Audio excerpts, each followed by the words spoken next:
everybody. Welcome to Take the Black Live, the show where myself, Dan Selke of WintersComing.net, and Cheryl Wassenaar, editor of Cultures.com, bring you all the latest Game of Thrones, Song of Ice and Fire, genre fiction news that is fit to print or talk about on the internet.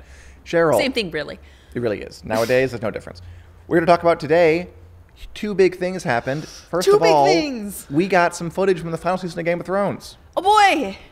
We got some. We did! Finally. We've done it! We've survived this long. And hello, everybody. Hello, Julie, Dan, Corey, Terry, Linda, Catherine.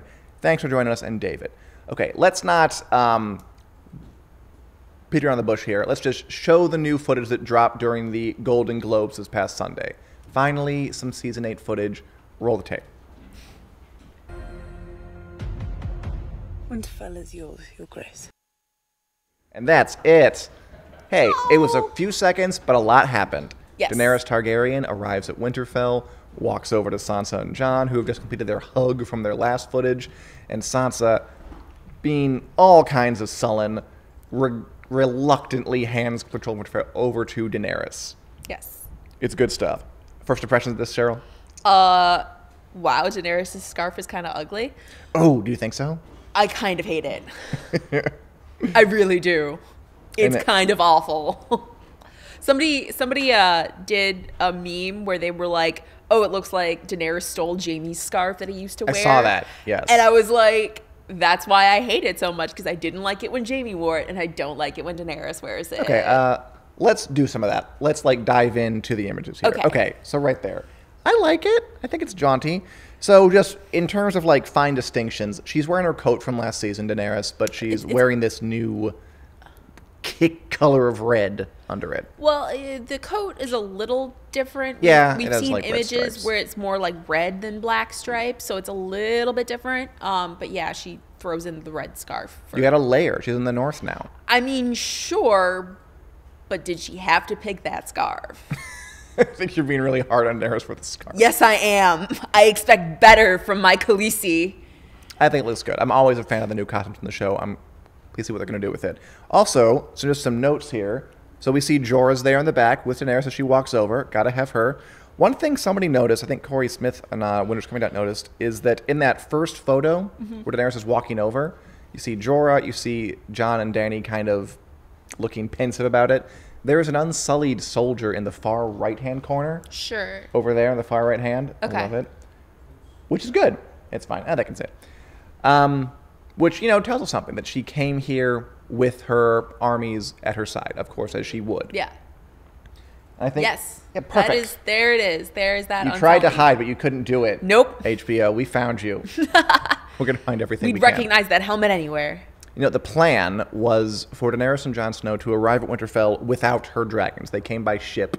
The idea being, maybe we don't lead with the dragons. Let's try to make a softer impression on the North. Because, the last time the Northerners saw a Targaryen, it was the Mad King, and he did kill a lot of them. Yeah, So I think the idea is they're trying to, or she and Jon want to present a united front that's soft on, we're here to destroy everything. What are you doing? A united front. Ay! I'm wiggling my glasses for those who are listening to our podcast. I'm just kind of wiggling my glasses because united front. It's a joke. Because they did the deed on the boat. They did. That's what I'm making. You got to wonder, right, how soon's that coming out? What? I'm sorry, I'm 12. Probably not soon, and I feel like people are going to find out not from the actual parties who were involved. You think the Brandon's going to come out there and just creepily whisper to a room full of people they had sex and they're related? I mean, that or Tyrion. Oh, right. Tyrion did see was that door close. Looking all weird and creepily outside the door. Basically, Winterfell's a powder keg, and I'm looking forward a lot to seeing how and in what manner it explodes. Yeah. I mean, not only do they have to tell people that they are now, doing it on boats, in beds, wherever, then they have to learn that they're both related. And this, with two armies on both sides, dragons, White Walkers in the mix, it's an explosive situation. And I think it could be a lot of fun. I'm looking forward to it a lot. basically Danny and Jon made a bad choice, and now their bad choice is going to make everything worse. I mean, I'm not sure it's a bad choice. Like, they both have powerful armies. They're related! They don't know that. God. Judgy? Yes, they're related. It's weird. It's not a choice if you don't have the information. They made the choice that they made. Had they known they were related, anyway. they would have been a bad. No, it wasn't. How's it a bad choice? Yes, it was. How is it a bad choice for two beautiful, powerful people who both have a lot to gain by being together to express their love physically on a boat? Oh God, I don't even know where to start with you right now. It's a bad idea because, generally speaking, when you are a person in such a powerful position, your marriage is not always just an affair of the heart. Like, getting involved with someone is not, you have to think about these things. You can't just jump into bed with the first cute northern guy that shows up. You shouldn't, but Jon, absent the incest part, which they don't know, is, I mean, this isn't on the schedule, but it is something that I thought about. He's a really good match politically. Like, she wants, if you don't know they're related, she wants to be the Queen of the Seven Kingdoms. He runs one of the Seven Kingdoms, the furthest flung one, the one that's hardest to take control of. I think it makes a lot of sense if they weren't related. That complicates things a little bit, but they don't know that, so I can't blame them for that. But I just have problems as well with how the romance developed and blossomed over the course of season 7. So my problems are twofold. It was a not very well done romance, and they're related. I mean, you know how lucky they would be if they weren't aunt and nephew? They're politically matched, and they're attracted to each other. And they're young, and they have a long future. How great would that romance be if they weren't related? And if it were better written. I mean, that's just your opinion, man. But anyway. Thank you, next, Dan. The conclusion is we are going to see how that all folds out, and I'm pretty excited about it. We have a lot of feelings about Game of Thrones. I mean, don't get me wrong. I'm looking forward to seeing them get torn apart or, like, whatever happens when they find out about the whole incest part of it. But I did always think they were a good match, not only because they like each other, but because they would be a good political match.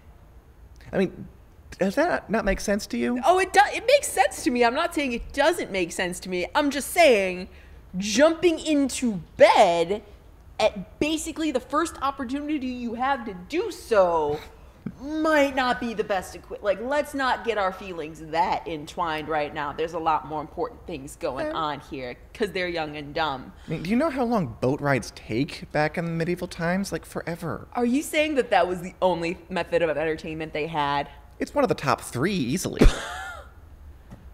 Good God, y'all. Okay.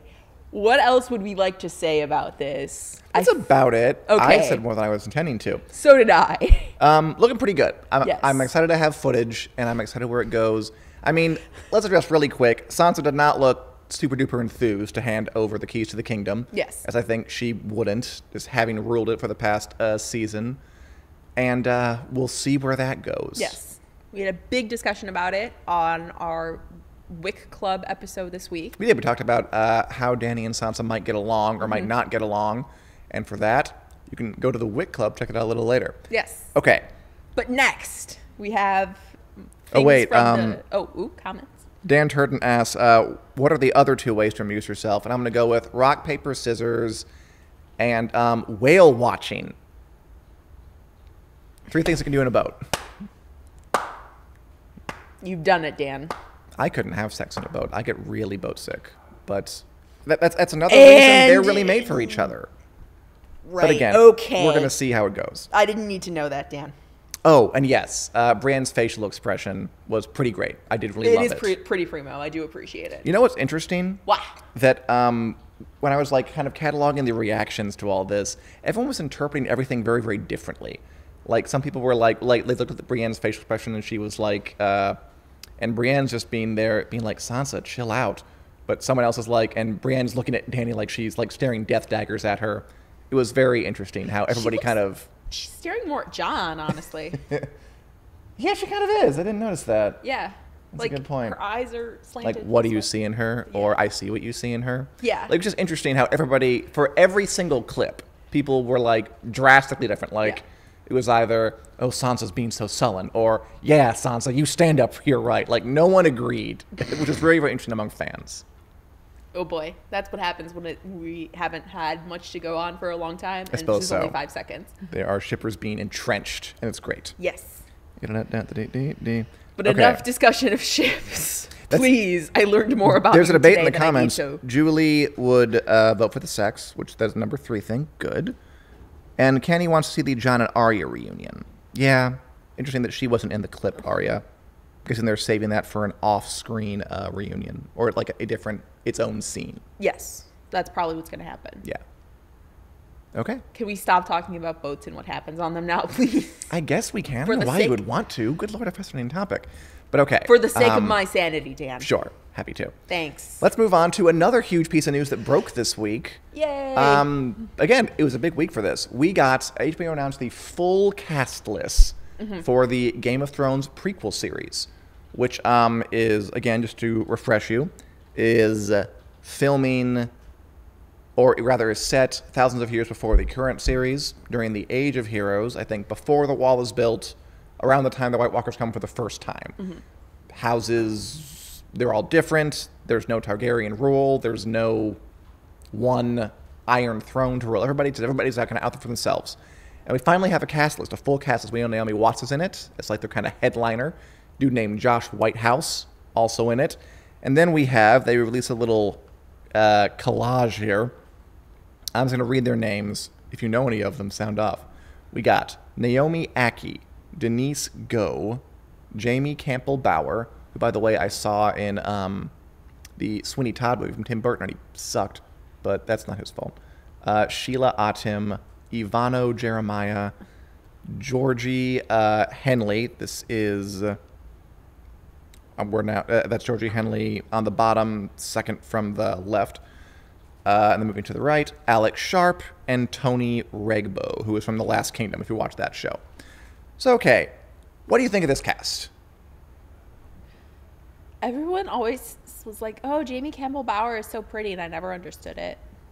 He was also Arthur in Stars' Camelot. And apparently he was in the Twilight movies. I didn't see them. Yes, he was a vampire. And then he was in The Mortal Instruments as Jace, who is supposed to be a pretty boy. And that was about the point where I realized I just don't get it about him. I have a personal grudge against him for not liking that Sweeney Todd movie. It's not you, Jamie. I like that play too much. It's kind of you, though. Anyway, interesting cast. Yes. I like the fact that most of them are not terribly well known. I mean, aside from... Yes.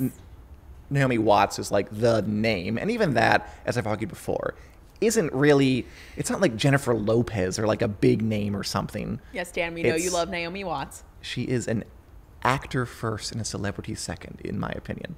So I'm happy about that. And I like that, we're seeing other kind of big tentpole shows going forward in production who are casting celebrities, like The Mandalorian, for instance, on Disney's Star Wars show. They got Nick Nolte in there. And they got Werner Herzog, who's a celebrity to me. Pedro Pascal, being a big Game of Thrones, alum. And here we're getting people who I don't really know. I mean, they've done stuff. Like Georgie Henley was Lucy in the Narnia movies. But none of them are really like, oh, them. I got to see that. I think it's a good sign that they're casting the roles rather than the name. I mean, to be fair, when they said Josh Whitehouse, I went, oh, him. Not in the sense of I have to see this, but oh, him. Because I was just coming off of Poldark. Right. And so it was like, but I just, Not a fan. I've not seen Poldark. But again, he's not like the main guy in Poldark or anything, right? No. He plays one of the main characters, kind of, but not really side pieces, and he writes terrible poetry. And like, I guess he did his job really well because I perpetually wanted to punch his character in the face. But that being said, I do like that they're not casting a lot of really well-known names. This is kind of what they did with Game of Thrones. Yeah. I mean, sure, like Charles Dance is a legend. I mean, for the older characters, like you're going to have worked. Or like Dame Diana Rigg. But Lena Headey, like they all had experience. They had roles and stuff. So I like that these, except for the kids, like Arya. Right. But it seems like they're going for this kind of, like you said, kind of casting for the role instead of the name specifically. So I'm into it. I like it. Okay. What do we think of the fact that obviously it's been made? Game of Thrones has been criticized over the past, few years, forever for the whole thing, for not having a diverse enough cast that's being a fantasy show, and for not having enough women behind the camera or in the writers' room. Now, obviously, this is a more diverse cast. I think 3 of those actors were black men and women, which tells us something about, I think, the story, and also, do you think that's a purposeful effort to diversify, or do you think that's just what the story calls for? Why not both? Sure, why not? I mean, obviously, there's been a marked shift in how we view diversity in Hollywood from the time of Game of Thrones' initial production to now. So you're right. It's been on 8 years, but we have had a lot of discussions in that time. Right. So I think it's partially that, and partially maybe they're actually going to bother showing more people of color in the show, and that I'm for all of those things. So I'm into it. Yeah, I'm into it too. And I mean, I think it also, setting the show this far in the past gives them a lot of latitude to kind of do whatever. I mean, like, they had a lot of latitude anyway. Sorry. This is, I suppose. Yes. I mean, oh God. I mean, like, we can derail this so hardcore. We could derail this so hardcore. So I'm just going to press on. Yes. Stop me now. But the idea is that, like, George R. R. Martin has said himself, like, this far back in history, like, none of the historians he's made up are really sure what it was like. And it also could tell you, I mean, and we know it's not just going to be set in Westeros. It's going to be set on Westeros. It's going to explore, and I'm quoting here from the synopsis, the mysteries of the East, whatever that means. I mean, it could go to places where you would expect just in the fantasy mythos Martin has created, we would expect to find more people of color. Or they're in Westeros, as you said. It's not like they're preventing them from having them there. Yeah. But I do wonder if that tells us we're going to go to places like, the Summer Isles, perhaps Sothorios, which we've talked about before. Oh boy, you know how I feel about Sothorios. It's true, but I'd also point out that it's that same thing where it could be wrong. Accounts of Sothorios are written like to be intentionally. We're not sure if it's true. Yeah. Like, if the point of this show is to, again, the point that I think that this show is kind of set in a time when they could just write anything they want and it can more or less be true because no one really knows the truth of it. Yeah. Which is exciting and also a little frustrating because I still think the grand arc of the plot is going to kind of amount to White Walkers invade, let's stop them, which, is, we have done and are currently doing that. Yeah, we're in the middle of it right now. But I mean, maybe not. I don't know. We'll have to see when it comes. Don't get too crazy here, Dan. And Kenny likes the guy from Reign in the Last Kingdom, who apparently is bigger than I thought. Tony Regbo. Hey! For the end of it. Good on him. Basically, I like this. I think it looks like a cool cast. I'm looking forward to seeing what they do. Yeah, I'm into it. And there are no guesses about what they're playing. Not guesses. There are no announcements about who they're playing. They just gave us the cast. It is all a mystery. It's all a mystery. But we do have one more thing to talk about that is less of a mystery before I abandon you. Yes. And by abandon, I mean I just kind of walk off and Josh comes out. So let us, Dan Selke, go beyond the wall. Go beyond the wall. Yes. We're talking about something that is not Game of Thrones, Song of Fire related, because, we have other interests. We do. Other interests. And I thought today, for our journey beyond the wall, we would take up a topic that everybody is talking about really, really fast. Just Dan asks, how do you feel about Sothorios, Cheryl?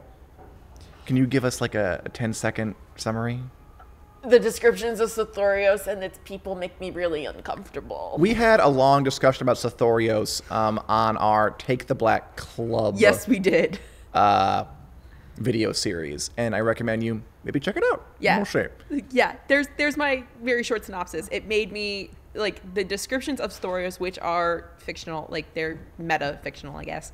They grossed me out. Like, I do not like them. I do not like what Martin was trying to accomplish with them, even though I can see why he might be trying to make a point. Anyway, and back beyond the wall with us. Okay. They're talking about. Okay, I'm just going to ignore some comments about. Please do. Okay, great. Okay, beyond the wall. Yes. I thought we'd really quickly today hit a bunch of news related to superhero-dom, which is a very popular topic nowadays for studios, TV, and movie alike. Everyone's got superhero stuff, and there's a lot of information coming out. Yes. So really fast. Yes. Okay, it's a superhero lightning round. Superhero stories really quick. Disney released a Captain Marvel trailer, the final one, before it comes out on March 8th, I think? Yes. What'd you think? Yay, Captain Marvel! Yay, Captain Marvel! Yeah, it looks pretty cool. That's pretty much it.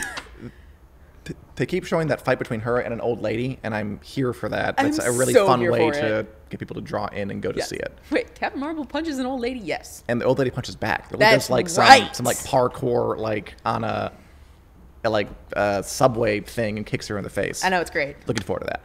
Okay, next superhero topic. Sony wants to make TV shows based on the various wacky characters from Spider-Man Into the Spider-Verse, the popular film. Did you see it? Yes, I did. It was good, right? Yes! I enjoyed it a lot. I love it so bad. It's what do you amazing. Think? Are you into TV series based on things like, I don't know, Spider-Ham, Spider-Woman, Spider-Noir guy, the rest of them? Yes, and also because the whole point of Into the Spider-Verse is that there are many spider people. Someone has made the point that it does not have to be limited to just the spider people that we met in Into the Spider-Verse. Okay, so there could be all kinds of weird spider people, and I'm into it. It's like almost diabolical, Sony, because they can't have like a Marvel universe, they can't have a DC universe. What does have a Spider-Verse? All spider people all the time. And you know what? It could work. I know. That's the worst part. It might actually work. Best part. Best/worst is hard to tell. Okay, final one. Okay. DC Universe, the streaming service dedicated to all things DC superheroes, is A, still existing, and B, having new shows. Luke Wilson of the Royal Tenenbaums and Legally Blonde fame is going to play, Pat Dugan in the show Stargirl, everybody's favorite superhero, Stargirl, which I'd never heard of before. Yeah. But so celebrities getting into the TV superhero game. Good sign, bad sign? I mean, I would try and do a Luke Wilson impression, but I'm really bad at impressions. But let me just say, that's just great, man. Like, good for Luke Wilson. Like, he was always the superior Wilson brother, let's be honest. So, good on him. I hope the role pans out. I'm pro Luke Wilson, so. Which one was Wedding Crashers? Is Owen. that him or the other one? Okay, cool. Owen, the less superior Wilson brother. Sure. Okay, and that is our superhero lightning round. Anything else to say, Cheryl, before you head on? No. Other than, yay, Miss Marvel, or Captain Marvel. It's hard to keep them all Miss straight. Marvel is a different one. There's a lot of superheroes happening. Yes. And it is difficult to keep them all straight in your head. Accurate. Okay. All right. Well, Cheryl, let's tell you all a little bit about Wit Club before Josh Hill comes on here for another episode of A Song of Dan and Josh. See you after week. this brief break. Oh, Ned Stark, will you ever learn? Oh, sorry, I didn't see you there. I'm Dan Selke, the editor at winteriscoming.net, your one-stop shop for all things Game of Thrones, A Song of Ice and Fire, and genre fiction in general. We here at Wick love bringing you news, reviews, and editorial content, and we're going to keep doing all that stuff. However, for the especially hardcore among you, we're going to start offering even more. Welcome to the Wick Club. The Wick Club is a Patreon-funded effort to provide fantasy and sci-fi fans with even more Wick content. You can join at several levels. For $1 a month, you can enter into monthly swag giveaways and get to read extra columns. At $4, you'll get to watch extra episodes of Take the Black Lie, our weekly chat show, with topics chosen by you. Please be gentle.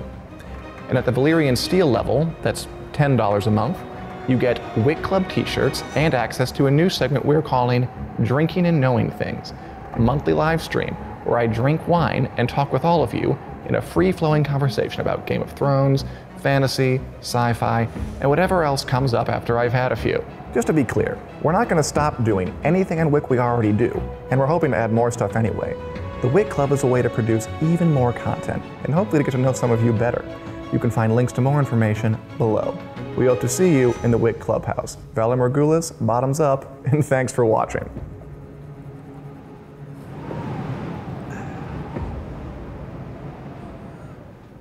Welcome back, everybody, to Take the Black Live. I'm joined by fan-sided editor Josh Hill. We are back for... Yes, hello indeed. We're here for another episode of A Song of Dan and Josh, the show where we go through every single chapter of George R. R. Martin's Song of Ice and Fire opus and break it down. What makes it work, what makes it not work. We're going to answer those questions for you. And we are now on A Clash of Kings, the second book in the series. Yeah. And we're in the second chapter. Arya won. Arya kicks off this book. What do you think of that? She does, technically. I mean, we got through the prologue. The prologue. You don't have to count the prologues. You can or you can't. Yeah, to each their own. It makes sense, because like one of the biggest cliffhangers from the first book was, does Arya die? I wanted to ask you about that. Not? Okay, that's my first question to you. Yes. So this chapter is quite short. This is just Arya on the road to King's Landing, just a little slice of what she's up to. Yes. And at the end, her last chapter in A Game of Thrones is her watching her father die, and then Yoren, this greasy Night's Watchman, taking her aside, and then it just... We don't really see what happens. No. We see him take out a knife.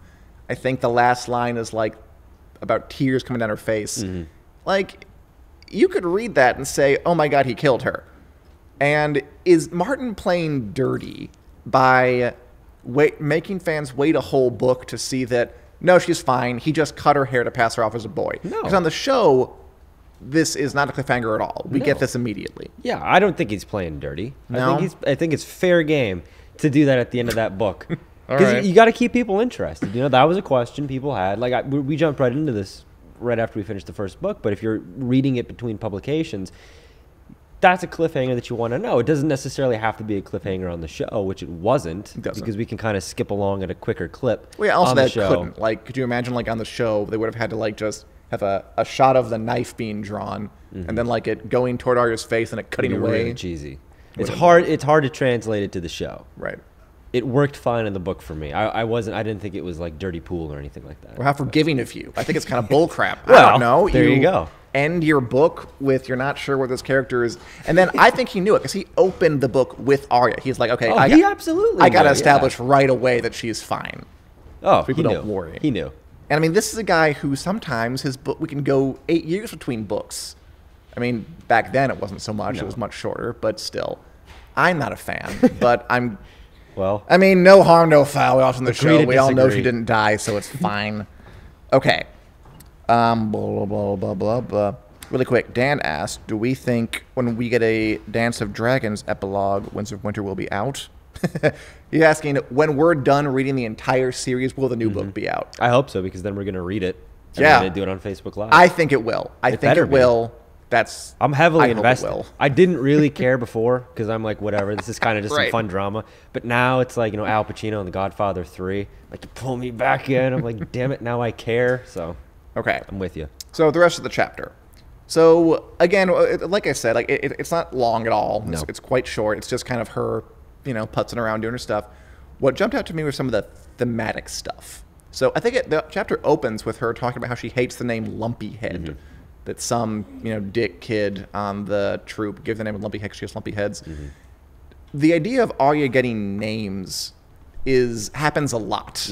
Like, she's already, like, Yoren named her, you're Airy the Orphan Boy now. Like, that's a nickname she has. Savage. But well, I mean, you know. It's not untrue, but, well, it's mostly untrue. She talks about how they called her Arya Horseface at Winterfell. Unfair. Now she has the name Lumpy Head. But, and I mean, on one level, it's okay, nicknames. On another level... I don't think those are nicknames. That's like... Yeah, those are nicknames. Well, nicknames in like a very flexible way, more like picking on her. Like, I never like named somebody that I liked Lumpy Head. I wasn't like, yeah, I'm going to hang out with Horseface tonight. Well, it's like, it might be endearing, but it's not coming off in an endearing way when they're so aggressive with these nicknames. Fair enough. But the thematic point of it is that even though it seems like it's just kind of a throwaway detail, this leads very directly into Arya's journey, which is all about identity. Like, later in the story, she will literally become other people and take on their names and their faces and everything. And I think that's very deliberate. It is. Like, because the nickname thing is a theme with Arya. And it's all setting us up for she adopts different identities. Yeah. Like, she's learning to do it here by, you're not Arya, you're Arya the Orphan Boy. You're not Arya, you're Lumpyhead. You're Arya Horseface. Like, this is her training for the Faceless Men in a way. Yeah. You know, we can dog George R. R. Martin for leaving a cliffhanger, not leaving a cliffhanger between the books, but we saw this plenty of times in the first book where he's laying the groundwork for something that's going to blossom later into some theme that we're going to be talking about, whether it's Ned, the whole story being this typical hero, this fantasy hero, and following all of these tropes, and then you get a plot twist at the end where it doesn't end up working out. Same thing with Arya here. We're kind of laying the groundwork for her the entire identity of her character. Yeah, it's hard to like. I always wonder, like, did he just write this and then get the idea, oh, I can run with this identity thing and other thing, or did he plan this all along? I'd like to think he planned it. Yeah, me too. But well, maybe we'll find out one day. You got to ruin it like that. Here, I'm waxing poetic about how George R. R. Martin's got a plan from the start, and you're like, you can still wax about it because I mean, it's as long as it's thematically cohesive, which it is, it's fine. In my opinion. Okay, another theme. The whole idea of out of the frying pan into the fire. You know, Arya's been on the run for a while. She was outside the Red Keep trying to just scrap by herself. And we get this description at the top of the chapter by Yoren, the kindly Night's Watchman who's trying to take her. The plan here is to take her back to Winterfell. Yeah. She's going to blend in with these Night's Watch recruits, just pass her off as a boy, but then he's going to drop her off Winterfell before they get to the wall. Now, you know and I know it doesn't really end up happening. No. But that's the idea. It's not a bad plan. No. But Yoren warns her, you know, you have to stay committed to your fake identity, because if you don't, there will be consequences. The way he puts it is, this lot, half of them would turn you over to the queen quick as spit for a pardon and maybe a few silvers. The other half do the same, only they'd rape you first. Is that sensationalist? Is that irresponsible? Or is that just reality, man? I think it might be reality. Like, where we're at from the end of the book to now, like, that's just, it's not a safe place for the Starks. Like, you got to keep the identity hidden. Sure. Like, so it's a little harsh. It's maybe, a little harsh. He's maybe being a little sharp around the edges to get the point across. But, you know, that's definitely, that language is going to get the point across, where if I was in that position, I'd be like, all right, I'm like assuming 3 or 4 different names to distance myself from this, you know, conflict as much as I can. I think you're right. I think he's being a little over exaggerated just to impress upon her how badly she needs to keep a low profile. Because as we see, there are some nice people. Like Gendry is pretty nice. Gendry. He's walking around. He's sticking up for her, and he's basically saying, pick on someone your own size to Hot Pie and Lami. And actually, I want to ask about them. Because what was funny to me with this chapter is that we get this thing from Yoren who's like, they'll turn you in or they'll rape you, they're awful. And then we get, like, she's being chastised by Hot Pie and Lami. Yeah. Who are two kind of just, you know, little shits who are just little kids. And it's dangerous, but it read as, like, almost like a goofy kind of thing. Like, where they were, like, because they're all kids, and, like, Hot Pie and Lami are clearly, you know, little douches who are picking on the smallest person in the group, which is what you do when you're a douche. And, or when your name's Hot Pie. Like, I'm sorry, but his name's Hot Pie. More nicknames. Like, more nicknames, and also clearly compensating for the fact that he's called Hot Pie. He's got to take it out on somebody. I think they say that his mom's a baker, and she just went through sweet name. Hot Pie is how he got his name. Cute. And then she kind of just, there's kind of a nice little passage where Hot Pie comes at her, and Arya, who's had some training, like plants her feet, stands still, and just like trips some and wails on him, kicks him in the balls over and over, and then he poops himself. As you do. As you do. And then he's crying, and he has to be in the wagon for the rest of the time. He can't walk, which is that badass? Is that funny? How was the tone of this chapter for you? It was a little all over the place. It was definitely not a tone. It was because we're coming off the prologue, which is a tone-setting chapter, where we're establishing both the nuke. We have Melisandre, we have Stannis, and we're establishing this tone that we're going to carry through the rest of the book. And then we jump to this one, which was a little Three Stooges, a little bit. Kind of, yeah. That's a good way to say it. A little slapsticky stuff going on here, but it got done when it needed to get done, which was what we talked about in the theme of Arya's alive. Arya's alive, and the theme of her identity crisis. Right. Like, who is Arya? She's literally stripped down to her hair is gone. Her hair is gone. She doesn't have a name. She has to hide who she is. She has to hide from everybody else, and literally, in this little band of misfits, go off on this journey where she doesn't really know where she's going to go. She thinks she knows where she's going to go, but as we know, it's not where she ends up going. No. And I think deep down, she also doesn't think that she's going where she's being told, which kind of sets in motion this whole thing where she's not trustworthy of anybody. She has faith in nobody else. She's only in business for herself. And that's really setting this up here in this chapter. And that, as goofy as it is, that's the big takeaway from it. I think so right. That can exist within slapsticky, getting kicked in the balls and crapping yourself stuff. It's also like, it's kids. I don't know, it's hard for like kids fighting and have to be a little funny. I mean, I don't know. I'm sure they're kind of, I've read Lord of the Flies, but this didn't seem like that. That's a sharp turn from... Another thematic thing was the comet. We see the comet in the air again. Martin does this thing in this book, and kind of only in this book, where he makes a really valiant effort to tie all the stories together, even though everyone's kind of separated. Okay. And in this book, it's everyone sees this comet in the air, the one that was over Daenerys's burning and dragon birth, and they all see it differently. Like last chapter, Maester Crescent was like, "Ooh, that comet's creepy." Was basically the gist of what he said. Maester Crescent, R.I.P. Yes, R.I.P. Maester Crescent. Peace. And this chapter, Arya sees the comet, and she thinks it is Ned Stark's sword, ice, and the dripping with his blood, which is it's red. So and that's an interesting way to kind of thematically tie different chapters together. Even though I'll point out, he